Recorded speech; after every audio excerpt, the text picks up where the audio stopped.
Tell us you're a Nigerian without saying a word. Energy security is one of the most pressing issues for many developing countries like Nigeria.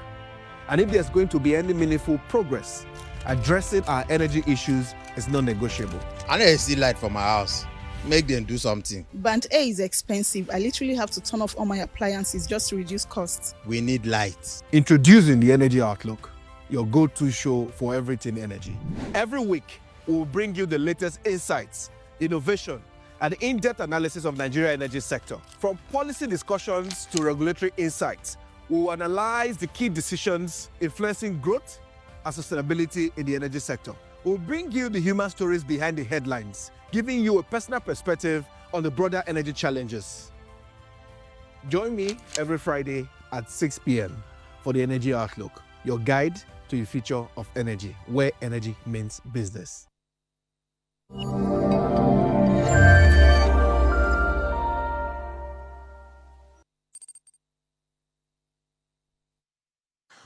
Good evening and welcome to the Energy Outlook Live. My name is Wisdom Chap Jumbo. I'm talking to you from Lagos, Nigeria.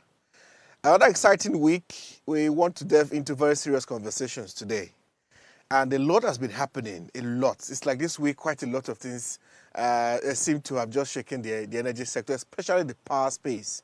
The power sector has faced, what we call a big issue that some experts will say they foresaw before it came, and this is coming off the Electricity Act of 2023, and some of the issues that are beginning to come out of it. About 12 or if not 13 or 14 states have been able to create their own market, their own laws, regulations, and have received full powers for their states to kickstart their power sector in their state. So it means that they can distribute, they can generate, distribute, and transmit power in their state.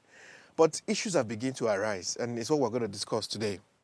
By the order made under the powers conferred on it by the 1999 Constitution and the Electoral Act of 2023, the Enugu State Electricity Law 2023 also, and the Electricity Regulation Commission of Enugu State on July the 18th, 2025, issued an order titled Tariff Order for Manpower Electricity Distribution Limited 2025, and thereby triggering many-sided debate on the issue of tariff.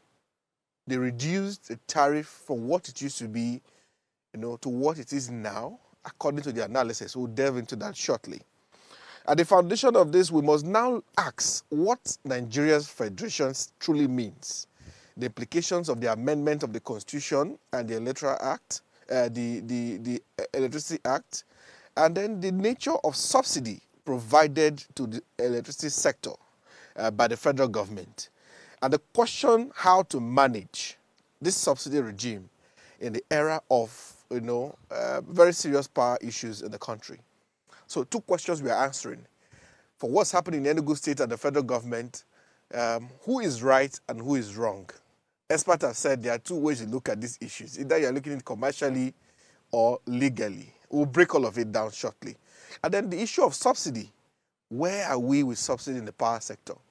At this point, where states are taking charge of their power situation in their states, is it the right thing to do? Should we still have subsidy? What if we take it out? What will happen? Okay.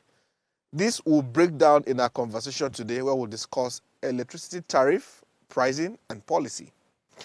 But before we go into that, as always, we'll bring you up to speed on what is happening within the power sector and some of the trending stories we want to bring, to the forefront before we get to our conversation for today. So stay with me. In our first story, we are monitoring states tackle FG over equity ownership of discos. The state governments on Tuesday demanded clarity from the federal government regarding equity ownership in the 11 privatized electricity distribution companies, DISCOs, and the Niger Delta Power Holding Company. They also called for greater transparency and accountability in the administration of power sector subsidies by the federal government. Speaking during a meeting with the Minister of Power, Chief Adebayo, in Abuja, the state emphasized that Constitution and the Electricity Act empowers them to determine their tariff, payable by customers at the subnational level. Another issue we are going to deep dive shortly. In our next story, FG has attracted $791 million CNG investment in the last 2 months, reports have said. Nigeria's drive to deepen the adoption of compressed natural gas as an alternative transport fuel has taken a further step, with federal government attracting over $791 million in investment between May and June. The Punch newspaper reports. It has also ramped up its push for compressed natural gas adoption in the transport sector, mobilizing over $900 million in investment and deploying more than 100,000 CNG kits within the last 12 months as part of the presidential CNG initiative. In case you missed our episode last week on the program, we deep dive into quite a lot of things happening within the natural gas business in Nigeria, and a breakdown of some of the effort that have gone into, driving CNG and other natural gas, effort within the sector. So in case you missed that episode, you can watch that on our YouTube channel at Official Upgrade TV. Very detailed, and my guest on that program really gave some good insights, especially around the Nigerian gas master plan that we had in 2018. So you may catch that story on our YouTube channel. Our next story, REA signed MOU on 500 billion naira renewable energy investment. The Rural Electrification Agency on Monday signed multiple memorandum of understanding with key institutions and private sector players targeting over 500 billion in private sector-led investment and significant infrastructure development across underserved communities. At the event, team strengthening partnership for sustainable energy access and social economic development, which took place in Abuja, gathering stakeholders from security, agriculture, banking, clean energy sectors. REA is driving more investment as the managing director declared that the MOU signed by the agencies are not ceremonial paperwork, but practical roadmaps for delivering measurable results. The REA is doing quite a lot of work. We must commend them always, and we see quite a lot of changes and development happening within rural electrification. There's room for more, and the REA is working on really hard. We're following quite a lot of what is happening there, and it's quite commendable. We hope soon we can get the MD of the REA to talk to us, in details on some of those efforts. All right, another big story which we'll be dissecting on the show is Tinubu has approved 4 trillion naira to settle Genco debts. A 4 trillion naira bond program aimed at clearing debts owned by the power generation companies was announced by President Bola Tinubu, who appealed to the power companies to grant the federal government more time to complete the verification and validation of the long-standing debts. Mr. Bayo Onanuga, presidential spokesperson, in a statement said the president made the pledge during the meeting with members of the Association of Power Generation Companies led by Sani Bello at the presidential villa in Abuja. He noted that the president assured them of his administration's commitment to resolve the liquidity challenges in the power sector. This story, we'll deep dive into it later in the show today, as we want to talk about some of this legacy debt and the direction it is taking, really, and if the move by President Tinubu will indeed cushion, that pressure. The Gencos met with him last week in Abuja, and in that clip, I recall we saw people like Tony Elumelu, of course, speaking on behalf of the Gencos, really appealing to the president to intervene, and we believe this is the outcome of that meeting. All right, we'll now go into our conversation, but before we do that, we'll go on a quick break. And when we come back, stay with me. We'll now go into our conversation. Enugu Electricity Commission versus Nigeria Regulatory Commission. What is the issue there with tariff, really? Who is right? Who is wrong? What does the law say? Stay with me. We'll be right back.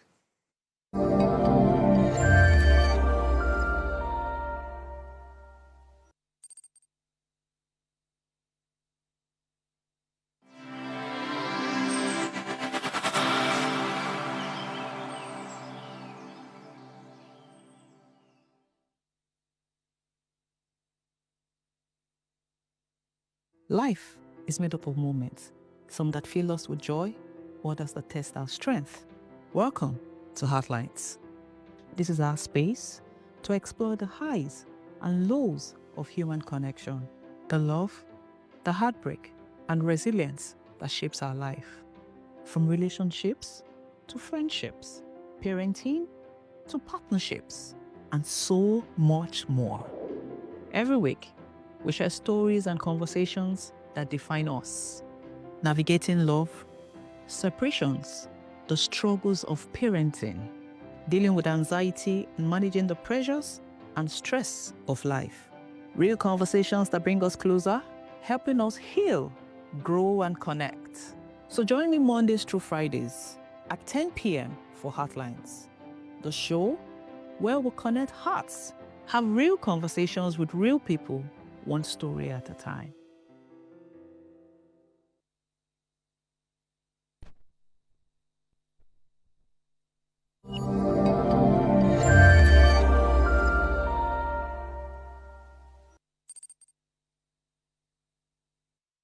All right, welcome back, and thank you for staying with me. This is still the Energy Outlook Live.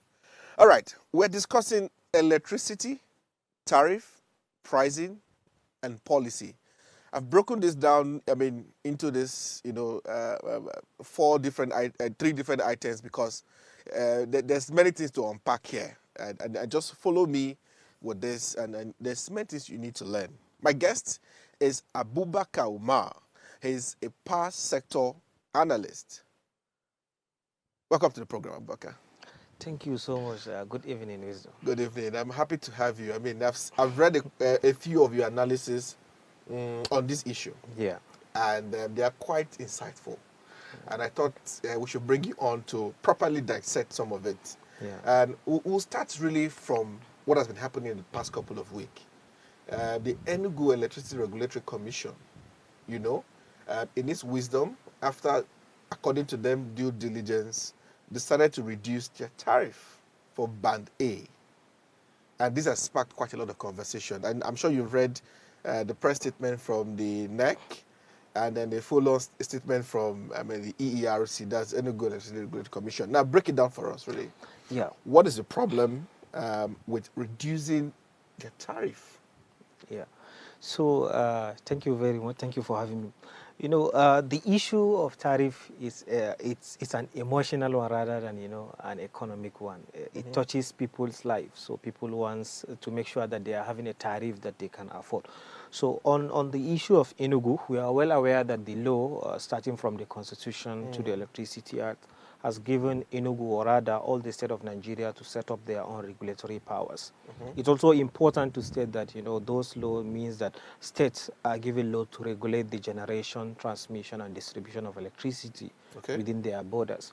So pursuant to that is what makes Enugu to also decide to say, okay, you look what we are going to just change our tariff, and that brings a lot of sparks, a lot of industry. People do not agree to that aspect. So, but the burning issue here is that it's about the cost of electricity. Yes. What is the cost? The cost of electricity is something like any other product. The cost of generation, that's what you produce. The cost of transmission, more like wheeling the electricity, and then the cost of distribution. So it's more like three basic component of cost that makes up the tariff, especially for Band A that we are paying 200. It means that you have the generation cost, you have the transmission cost, you have the distribution cost. So, but presently, what do we all pay for Band A, for example? Is it uniform across the country? Yeah, of course. What do we all pay? How much? Of course. So far it's uniform. We all pay around 200 naira, except of course Enugu that we are now discussing their issue, which will come to that. So we pay 200 naira and it's uniform, right? Okay. The regulator, which is a federal regulator in that case, they have make it compulsory for everybody to pay. And there's a wisdom in what they did. They just want to. It's like a cross subsidization. They decide, okay, we are going to give you more, like you pay more, and those guys that are not paying, the revenue we receive from your own will end up reducing the subsidy that we are giving for Band B to E. So that's by the way. So the issue is that we are every state in the country is now receiving its supply from the national grid. Yes. So by the Electricity Act, the national grid is regulated by the NERC, which is the That's federal, the federal regulator. regulator. Yeah. So and that means the cost of the national grid is generation cost and transmission cost. Those two costs is what makes up the cost of national grid. You know, in technical term, they call it the wholesale generation cost. Okay, which is also makes up the tariff. Which is also part of makes up the tariff. So the last portion of the cost, which is the distribution cost, it is where every state regulator can play around. You know, it can be different. So the reason why Lagos and other states are not having different is because the law is not, you know, fully implemented. Okay. By the time they fully implement, you will begin to see people in Lagos might pay slightly lower than other part of the country. Okay. So now, the state regulator in Enugu, you know, like I said, in its wisdom, after analyzing, decided to reduce that tariff from that 200 and something plus kilowatt per hour that we pay to around 160. Now, are we clear on some of the key factors behind why, I mean, they reduced this tariff and the justification they gave for it? Are we clear? So the first thing is that, you see, the reason why I said that two of the costs that you have, generation and transmission, is a grid cost. That's the national grid cost that you have. But inside the cost, there is subsidy inside the cost. Subsidy? Yes. Government is subsidizing around 60 to 70 naira in the cost. So which means that instead the cost is 112 naira as we are currently now. So the government is not billing them 112 naira. The government is billing them around 45 naira or so. That is the cost. So it's more like, say, the cost of my device is 112 naira, but I'm supplying those devices to you. Instead of you to pay 112, I'm giving you invoice of 45 So naira. the cost from the grid, if I'm getting you clear, the cost from the grid is around 112 naira. And then federal government is paying like 70. Yeah, exactly. It's paying the difference. The difference of 70. They are asking the discos to pay 45. 45. While they are taking up the difference. This 45 is what Enugu State and other states, are paying because of subsidy. This applies to band A or just other bands. You know, when they are doing the thing, it's whole as a whole. Yeah, it's a weighted average. So it does not like a band. They don't separate the invoice that the grid is sending to the discos or Enugu or any other state for that matter. They are not separating either band A. It's just like, you know, the total amount of energy you consume. You know, the energy, if they are giving electricity to people, the energy that they are generating, there is no difference that this energy is for band A or for band B. We are all getting the same light, the same current, the same voltage. It's just like the controller, which is the disco, they are designed to say, we'll give you more, we'll not give you more. So when they are now charging you the cost, they are charging you the total cost as a whole. So that is what they are invoicing them 45 naira. That 45 naira is what they're invoicing them. So it goes back to my question now. So what were the factors considered for Enugu State regulator now to say, look, you know what? We're giving this order and we're reducing the tariff in our state. So Enugu, in its wisdom, they think that, you know, the tariff that NEC is charging 200 to them, they think they can play around it. And they say that, look, you are giving us invoice of 45, not 112. That is the invoice you are giving us. For that reason, we are going to recognize 45 as our effective cost of generation. And when they do that, then they also play around the distribution cost or that component, which is the distribution, and then arrive at a tariff of 160 naira. So the challenge is that, you know, they are legally allowed to do that, and federal government is also part of what helps them to do that. Because of course, the cost is 112, but you are not giving them 112. So legally, so legally, even you and somebody is giving you 45 instead of 112, you have to recognize, you know, what they are giving you. So that's challenge number one. You know, they are recognizing the subsidy, but that's on the legal side, as we discussed. They are right to do that because you can't take them to court, you can't do anything. This is so the by invoice. the law, they are correct on that. They are right. They are right on that. So the challenge comes on the commercial aspect. Right? The commercial aspect is not a matter of right or wrong. It's a matter of what is practicable and what is not, you know, what is impracticable. The issue is that you are required to get a revenue to pay that 45 naira. How do they get the revenue? Exactly. So initially, you are charging customers 220. Okay, 220. 220, then you are able to pay. This was before they reduced This was before. Then that 220 you are charging them is what is helping you pay 45 naira energy cost from the grid. Okay. I don't know if you understand that. Yes. So now you reduce To 160. 160, but your 45 is still 45. So it will call a question of, is it sustainable? Is it commercially feasible? Because it's a case of you are getting the same amount of goods at the same cost, nothing was reduced, and you went ahead to reduce the price you are selling to your customers. You reduce your revenue while your costs remain The same. the same. But we see that from a report I read that Enugu, they have been meeting their obligation. When they are paying 220. So they've been consistent in meeting Exactly. it. They have been consistent So in meeting it. So they now worry, that they change, which is today is the effective date of the order, which means we have to wait and see, are they really going to continue meeting of that obligation? Because the challenge here is that if they fail to meet up that obligation, the NBET, which is Nigerian Bulk Electricity Trading, they are the one that have contract with Enugu Disco, which is a parent company of the main power. They will decide to, issue a disconnection notice if you decide to fail, or they may decide to say, look, we are not going to do business with you until you provide us a bank guarantee. Bank guarantee is initially part of the agreement, but because of sometimes our lack of enforcement to some provision of laws, lack of practicability of what I say, right? When Enugu Disco get into contract with Embed through what we call vesting contract, there is a provision that they must provide bank guarantee. But that bank guarantee, I'm not sure it's provided, because it's very difficult to get bank guarantee when the market is not favorable. So you see a case of, there is something legal, but it's not commercially feasible, right? So that's the same thing with that Enugu. So the issue is that if they fail to pay their market, that's maybe from this August, you are unable to pay that 45 naira per kilowatt hour as your generation cost, the embed might decide to either disconnect you or force you to, call your BG, which will impact, eventually. But I'm curious, Abubakar, now, why would the Enugu state regulator take a decision that will shoot himself on the leg? Yeah. Commercially. I'm considering that the experts and people behind the Enugu State, Commission, I doubt that they want to sit and make a law that shoots them on the leg. Yeah, of course. So like you are raising commercial issues now with this. I'm sure they must have seen this. Yeah. Are we saying they saw it and they are trying to, neglect? Is that what we are seeing here? Yeah. So of course, I must recognize that Enugu, I think, is one of the states that has a very seasoned professional in the sector. Exactly. They have seasoned, I think, I will say more than almost every other state. Of course, that's based on the high level. But I think what they have, number one, they have more data than us outsiders. They have more assessment of the situation inside. But the only two ways that I see them coming out of this is they have that they may likely have a strategy of improving their collection. In the electricity industry, there is something that is bothering the industry which stop it from moving forward, which is what we call aggregate technical, commercial, and collection losses.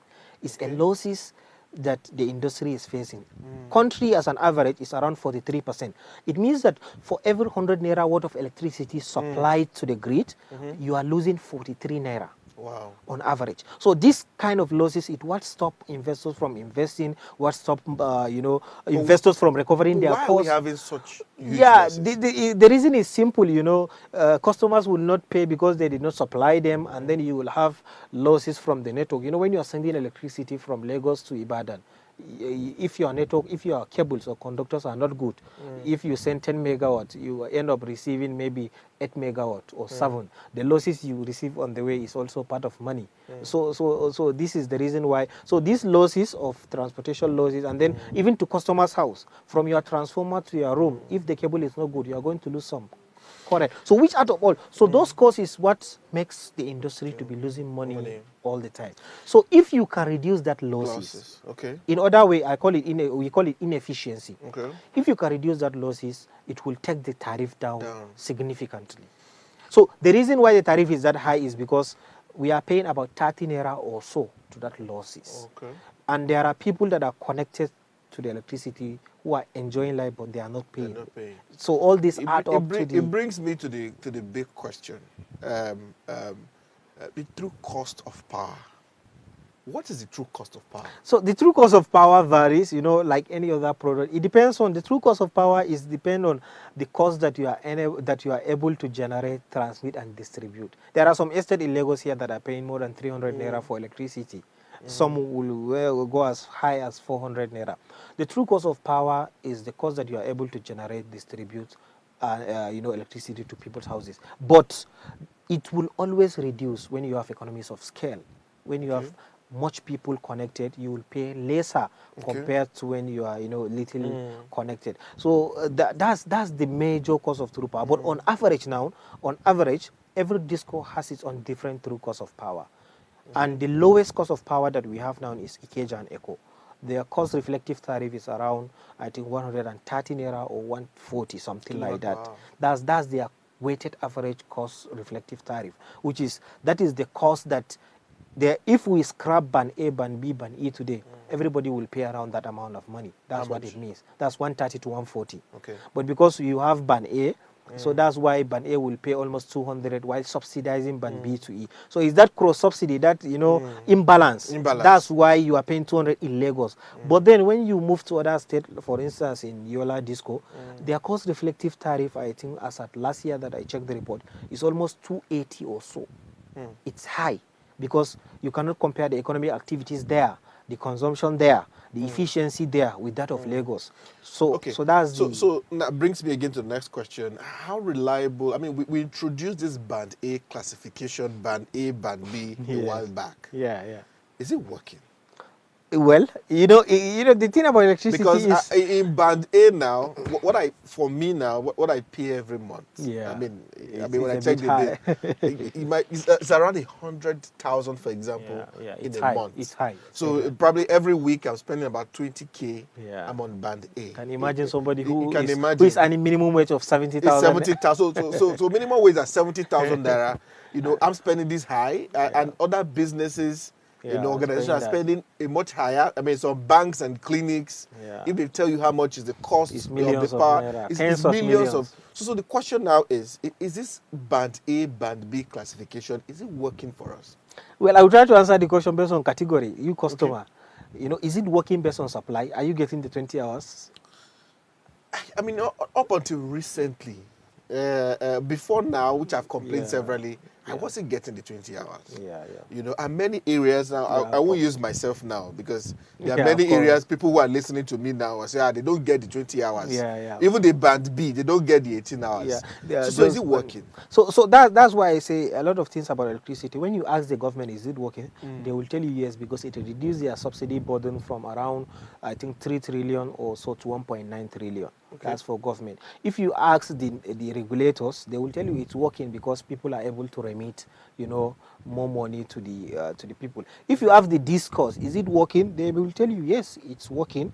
Their revenue improved. They have been able to, you know, gather some meters, you know, to collect more money from customers. So if you ask some customers, which is me and you consumers, is it working? You will have a very different kind of answer, right? People that are using gen before or diesel, they will tell you that it's working because they are paying high compared to now.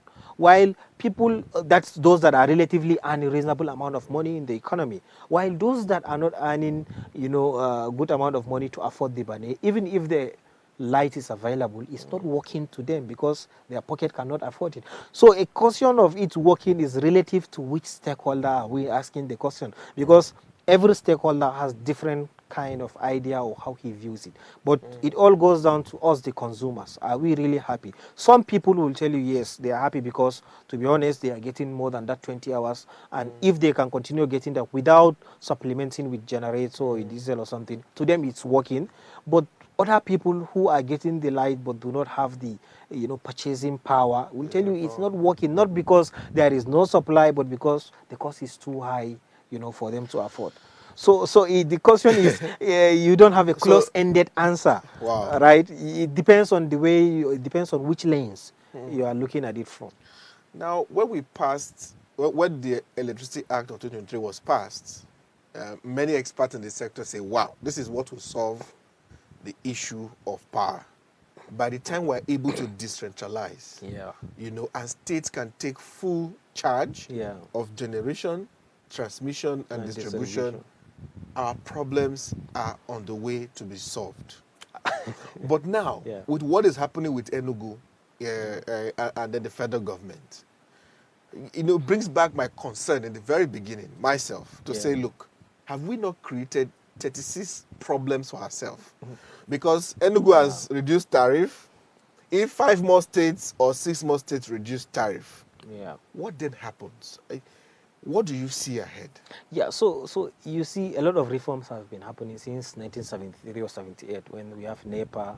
From NEPA, it was unbundled using the EPSRA Act, Electricity Power Sector Reform Act, which led to privatization and unbundling of NEPA. And then we now have Electricity Act. So our problem is not the law, to be honest. Okay. It's not about law, It's more like saying you have a problem, but instead of you to tackle that problem, right, you said everybody should go and solve his own problem. Maybe an estate, right? You're having an issue of power. So one person is supplying you, and then you say, look what everybody should go and manage his own power. You end up allowing everybody to create his or to buy his own generator. So that's what we basically did. So the underlying problem of the electricity still remains. Law is just a law. It depends on the way you use it. So and the act itself is okay. The act is okay, but it's just the way we approach it. The money we put into the system, the technical capacity we put to resolve the issue, and our ability or our grit to see that we want the sector to work. So, but with what Enugu is going through, if that same issue comes up for the about 15 states, that have been able to decentralize the law, don't you see a problem? Yeah, I see a problem ahead, but sometimes we are running away from something. Okay. It's a problem ahead, but that problem I will consider as a good problem.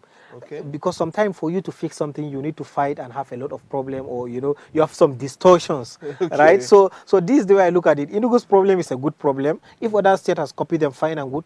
We are going to reach a point where federal government has to make that decision. Are we going to subsidize electricity, or we are not going to subsidize? So it boils down to, do we keep subsidy or not? Or By the time you remove subsidy, it will show the true effort of every state to resolve its electricity. But the removal of subsidy is not an easy decision, as it is political. When we are facing election, so I don't think. What will be the effect on ordinary Nigerians if we remove the subsidy? It will be disastrous. It will be very tough. You have fuel for devaluation and you have electricity. It will be the last stroke at the camel's back. And I know the president might be difficult.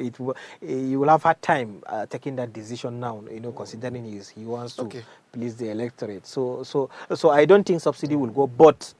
If really this current government with their policy, have been lucky to get into office for a second time, I think they will do that. All right. At that time, it will be very, it will be tough thing for the common man, to be honest. Interesting. All right. We'll come back to you, but quite an interesting conversation. We'll go on a quick break, and when we come back, we'll switch the conversation a bit. Before I come back to Abubakar, let's discuss the Gencos and the debt. And my guest is waiting already, but let's go on a quick few minutes break. We'll come back. I'll switch to that conversation before I come back to Abubakar. Stay with me.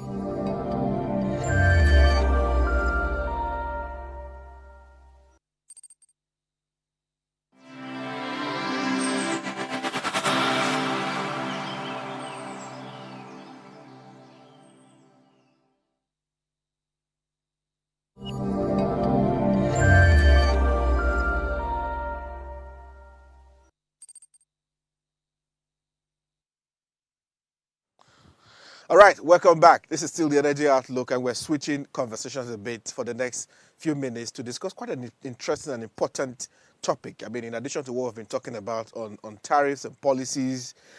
So, this week, President Tinubu approved a 4 trillion naira to bonds to settle Genco's debt. Let me bring up my guest for us to analyze this conversation. My guest is Chideye Ajayi. She's a lawyer and the managing associate at Olainu Ajayi LP. Chideye, good to have you on the program. Good to be here. Wisdom, it's a pleasure. How are you doing? I'm very fine. I know we've been talking about having you for quite a long time, and this is the perfect time we waited to have you. So quickly, we'll get into the cover, and I'm happy you're a lawyer. And so some of these legalities, you're also going to help us look at it in a way. We'll move straight to the to the 4 trillion debt, bond to settle the Gencos debt issues. What are your thoughts about this? Now, these debts are legacy debts.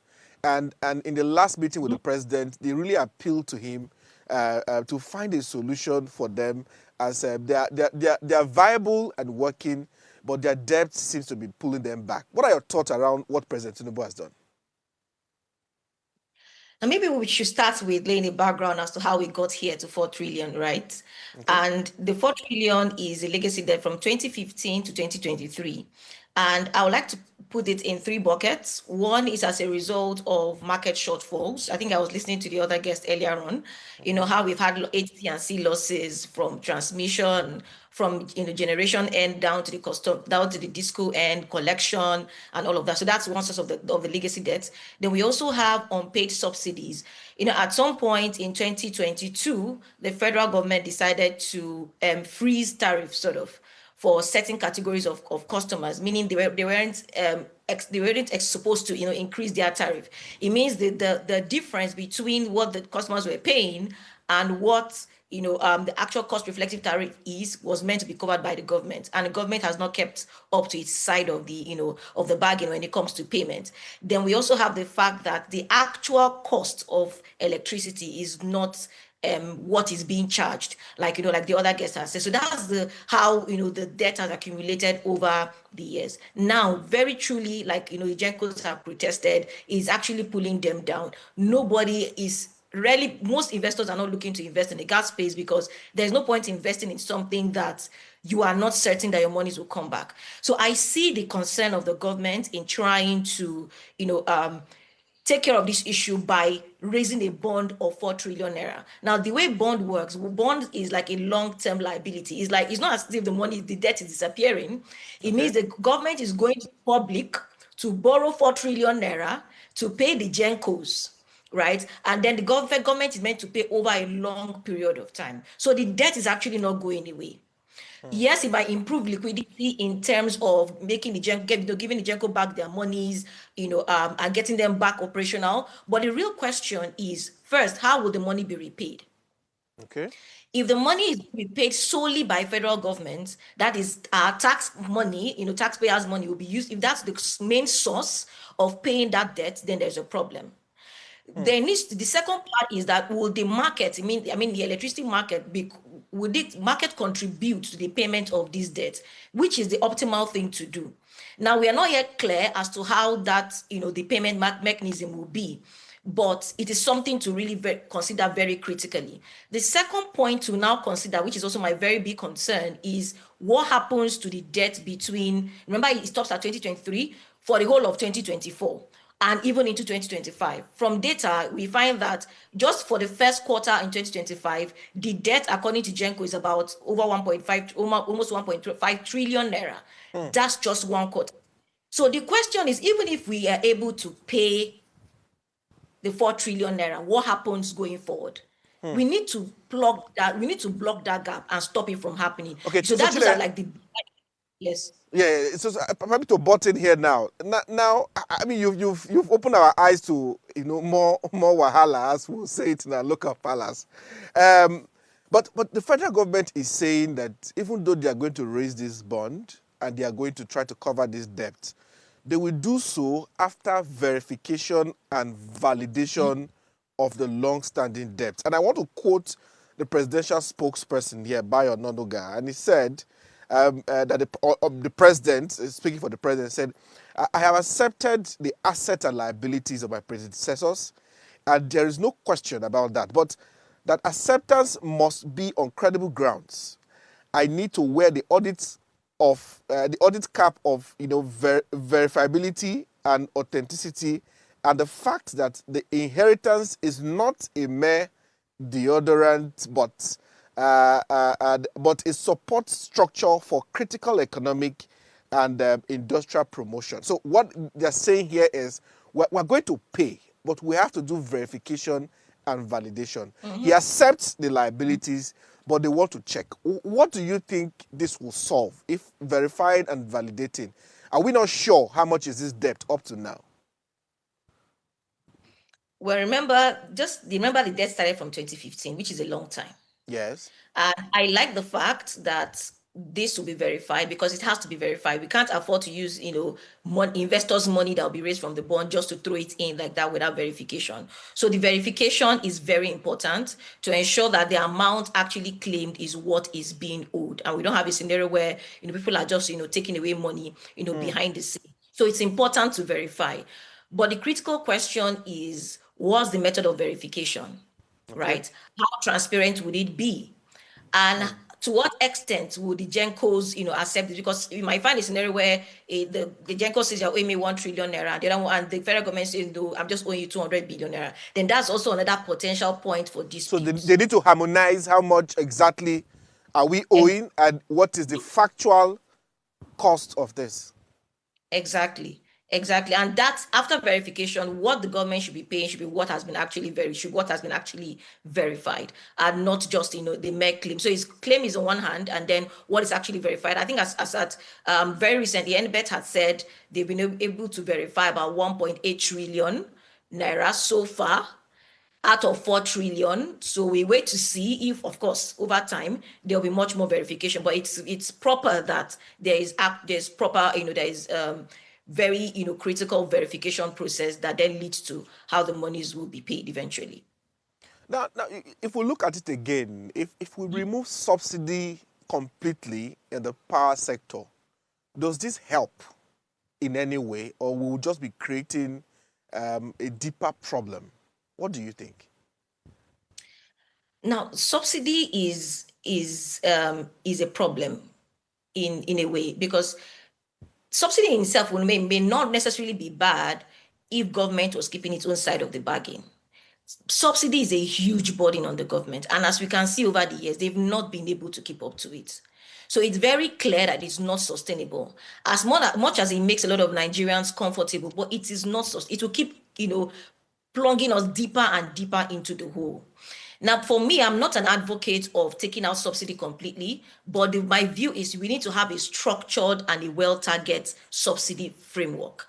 And I believe the law already provides for this, but it is yet to be implemented.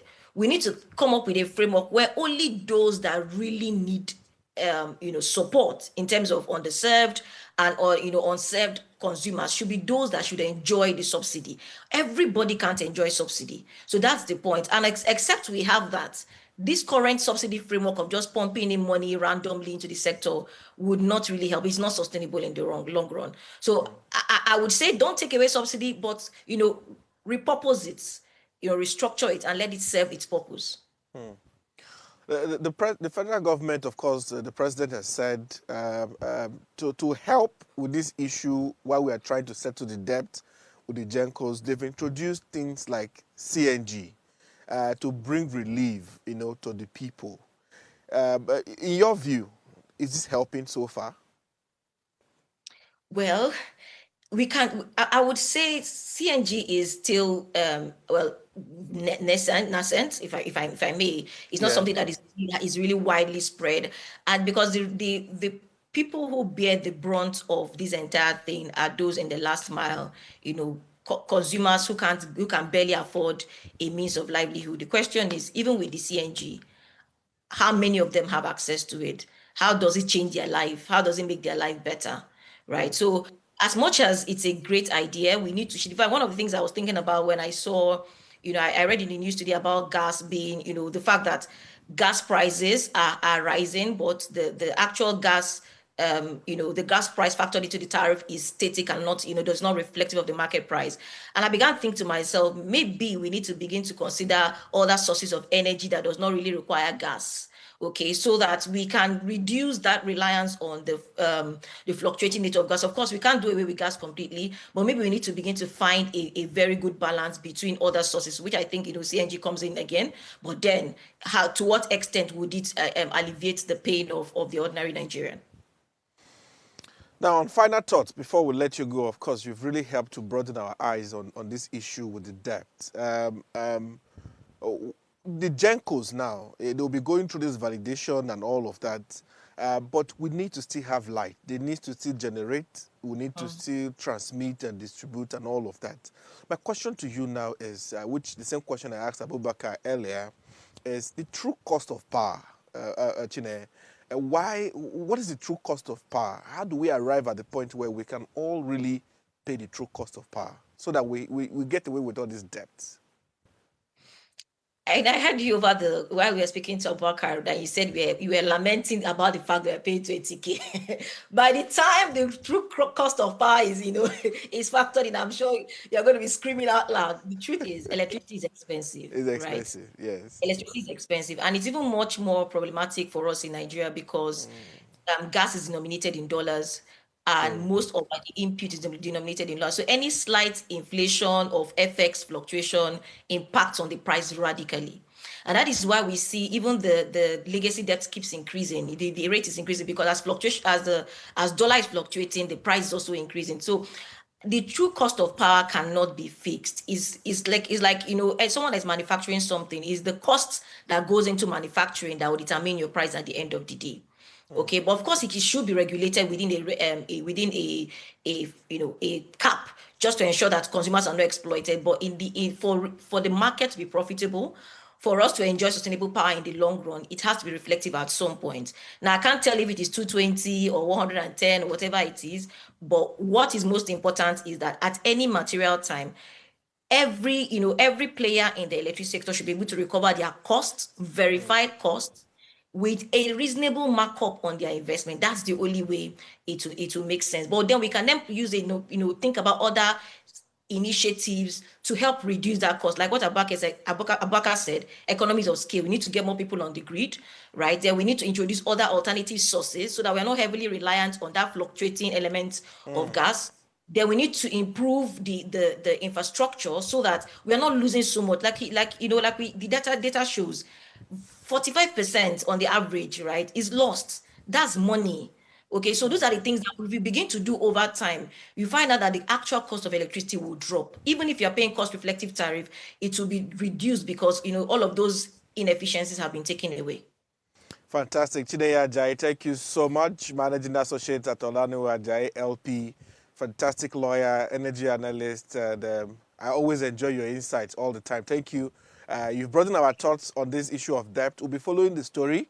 And here at Energy Outlook, we want to really bring it, to the people and break it down just the way you have done, so they can have more deeper insight to what is indeed happening. Thank you so much, Chineye, and Thank you. really enjoy your insight. Same here.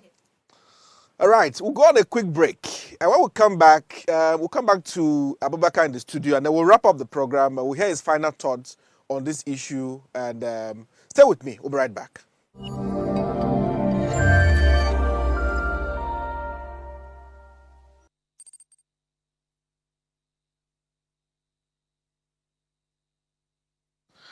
All right, welcome back. Yes, I still have Abubakar Umar in the studio. He's power sector analyst, one of the very best, and he's been talking to us, really. Abubakar, you saw some of those insights on the Genco issue. But my question now, so as we wrap up on our conversation, these losses were recorded. You said about 45% of these losses. What can we do to mitigate?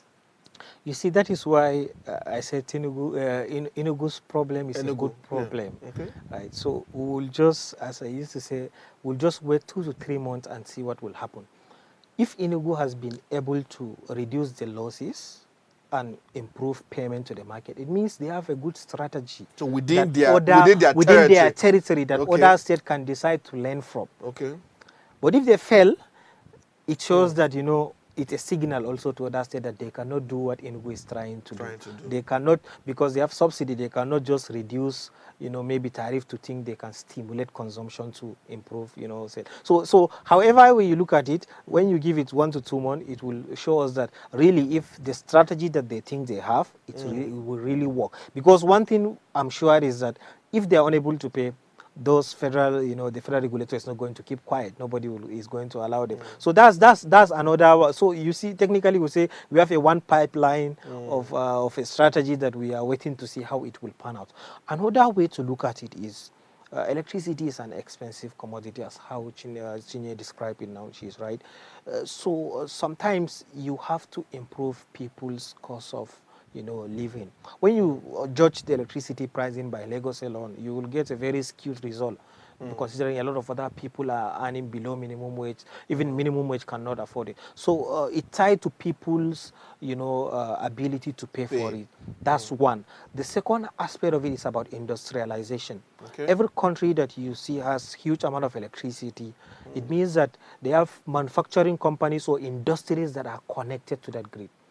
Now, what we are paying for Ban A, it's supposed to be handled by, it's supposed to be borne by our industries. But a lot of our industries are running away from the grid. Not fully because of the price. It's because of reliability. Reliability. They have something about it need to be reliable, and the frequency needs to be very. So it doesn't disrupt their own disrupt their business, their machines. So all this in. So it means that in this Lagos alone, Rivers and some other states, if all these private captive generation are going to come to the grid, believe you mean that the money that we are going to recognize is going to improve, and that alone will take down, the cost of electricity by very significant. So this issue with Enugu now is a waiting game. It's more like a waiting game. That's the way I see it. But I see the response from NEC, and they raised several constitutional and legal issues. I read the response from the Enugu state regulator. They also responding to all those many different legal regulatory issues. So, but looking at everything now, what you're saying is that this with Enugu and NEC is not a legal issue. They have the right by the act to do what they have done. To do. There are different ways that the NEC or the federal government will respond. The federal government might decide to say, okay, we remove subsidy. That will force ERC to change the tariff, to reverse the tariff back, right? That's one way. Second way, we can wait to see, are they going to pay market or not? If they have been able to pay their market, then it means they're doing something good, and we should learn from them. If they fail to do it, it's another way that, okay, what these guys are trying to do is not going to work. So for these reasons, any other state is going to ensure that they are maintaining that level. But the best thing is, or what everybody is looking at is, investors. We need money in the sector. Which is the next question before we wrap up next 2-3 minutes. Investors are watching all of this drama playing out. Are we not in a problem? Yeah, we are really in a problem. I used to ask people, if I gave you 10 billion naira, are you going to invest in electricity? I used to ask people like that. A lot of them will say, I'm going to invest if it is in Lagos where I will get my money back. Right, but if I say, okay, 10 billion, go and invest electricity in maybe Ondo State, or maybe go to Plateau State in some places, a lot of people would not do that because it's not attractive. And part of the things that this state regulator need to make is they need to show investors that this place is attractive. Come and invest, because as the popular saying goes that too much regulation is anti-investment. Right? If you have too much regulation, investors are not going to come. But then, if there is a line of sight, if investors see an opportunity, they are going to invest. It means that you need to direct some of these areas. The power sector now, there seems to be no opportunity for investment. In some places, it's location, location by location, because the people there, the purchasing power is low, you have minimal industrial activity. Right? So you will ask, if I now bring my power plant, if I'm generating, who is going to pay me 200 naira for Ban A? Even the current discourse now, they are struggling to get their money. So that's the challenge. So that's why the government needs to fix the transmission grid so that they will stimulate those industrial people to come back to the grid. Them coming back will do two things. They pay high amount of money, which is high revenue. And they also draw more energy, which means a lot of people complain that we are generating and distributing 5,000. By the time they come to the grid, it will improve. But do we have the capacity to make that improvement? We have installed capacity of 13,000. But we are only able to transmit 4,000 because do we have the capacity to transmit more than that 4,000? Of course, if you have people that are paying, the infrastructure, they will fix it and all of that. They will fix it. They will fix it. Don't we need to fix it first before we bring it? Exactly. So you see, it's more like a chicken and egg problem. Are we going to fix it? So that's why I said the government should come in, fix it, which is de-risking the sector, and then stimulate those guys to come back. Can government fix it? Where would they get the money from? So if the government cannot fix it, are we going to wait for private investors to fix it? It's not happening. Usually when you want to do a high-scale investment to attract people, The government need to provide patient capital or cheap funds. They are the one that need to put something.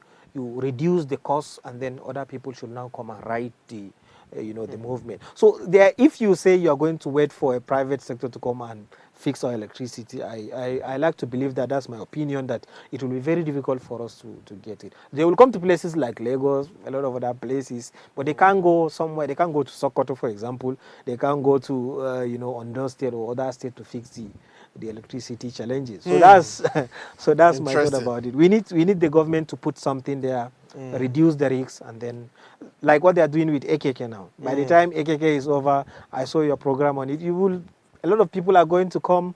A lot of investment is going to pour in that sector because you have the gas, you have a line of sight. So those kind of things is what government needs to do. Fix the transmission. Interesting. Industry should come back, and then we have improved. All right, it's a fine place to live it. I've been talking to Abubakar Omar, power sector analyst. Thank you so much for your insight. We hope we can invite you back again sometime. No problem. Maybe after we've done the waiting game. At And least. we'll see where we are. Then we with will have- Enugu, state regulator and the federal government. Of Then we'll course. come back and see lessons learned. Let's see. Maybe we lessons can learned, we of can course. take that. Thank you so much for the time on the program. Thank you so much. Thank you. Wilson. All right, that's a much weekend for you today, and I hope that has been quite a lot of learning experience for you. I'll leave you with this quote quickly. Electricity is not just a commodity. It's a critical driver of economic development and human dignity. This quote is by Dr. Akinwumi Adesina, President of the African Development Bank, and it's just a fine way to cap our conversation today, what we've been discussing about. But anyways, in case you missed the episode, you can catch everything we've said on our YouTube channel at Official Upgrade TV, and same time, same station, every Friday. Please join us for an enriching conversation on the energy sector. It's quite interesting, and for me, I'm happy to be talking about these things as we bring the problem closer to you and the solution also, so you have a better insight on what is happening. My name is Wisdom Chap Jumbo. Until next week, have a fantastic weekend.